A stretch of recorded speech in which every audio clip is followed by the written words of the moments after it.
Now, Psalm 74 is another psalm of Asaph.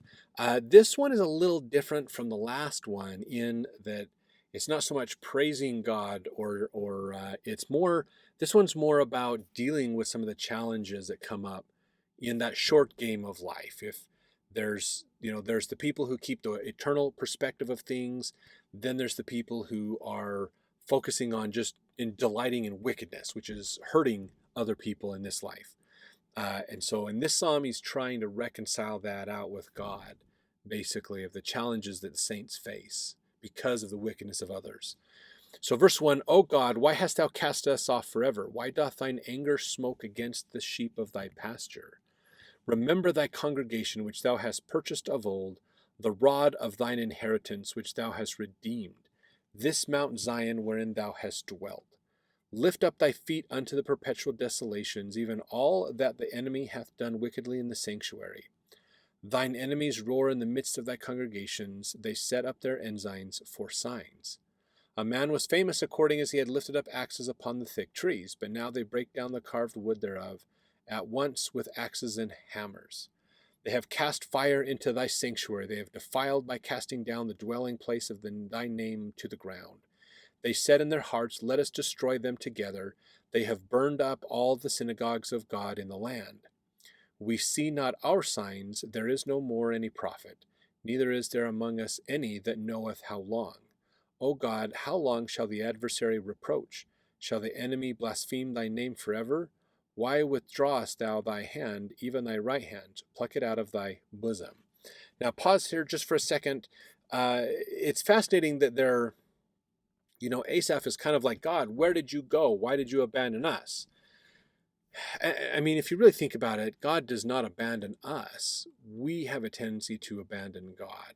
So when we feel like there's a distance between us and God, it's not because He doesn't want to be closer. He wants to be closer with us. But we are the ones that are walking away from Him. Sin and wickedness take us away from God. Keeping the commandments and obedience help us come closer to God. So that's an important dynamic to always think about in life. And even though while they're sad that the temple is being destroyed, it's as if they've lost the battle. They're being overrun by an invading army. They're being destroyed and persecuted and have these challenges. They're going, God, where did you go? And he's probably like, I'm right here. You guys are the ones that moved, not me. So really interesting. Verse 12, for God is my king of old, working salvation in the midst of the earth. Thou didst divide the sea by thy strength. Thou breakest the heads of the dragons in the waters. Thou breakest the heads of Leviathan in pieces, and gavest him to be meat to the people inhabiting the wilderness. Thou didst cleave the fountain and the flood, and driest up mighty rivers. The day is thine, the night also is thine. Thou hast prepared the light and the sun. Thou hast set all the borders of the earth. Thou hast made summer and winter. Remember this, that the enemy hath reproached, O Lord, and that the foolish of thy people have blasphemed thy name. Deliver not the soul of thy turtle dove unto the multitude of the wicked. Forget not the congregation of thy poor forever. Have respect unto the covenant, for the dark places of the earth are full of inhabitants of cruelty. Let's see. Oh, let not the oppressed return ashamed. Let the poor and needy praise thy name. Arise, O God, plead thine own cause. Remember how the foolish man reproacheth thee daily.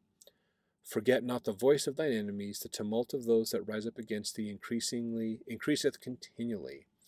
So realizing he's really getting at in here, help us, save us, be of that strength. Don't ignore us and avoid us, basically. And oftentimes this again comes down to the worthiness of the people, basically. If they're not worthy, then the Spirit withdraws and they're left to their own devices. If they are worthy, then God stays and helps them and blesses them. It's usually us that does the moving, not God. So just something I always remember about that. Let's jump over to the next psalm as we continue on.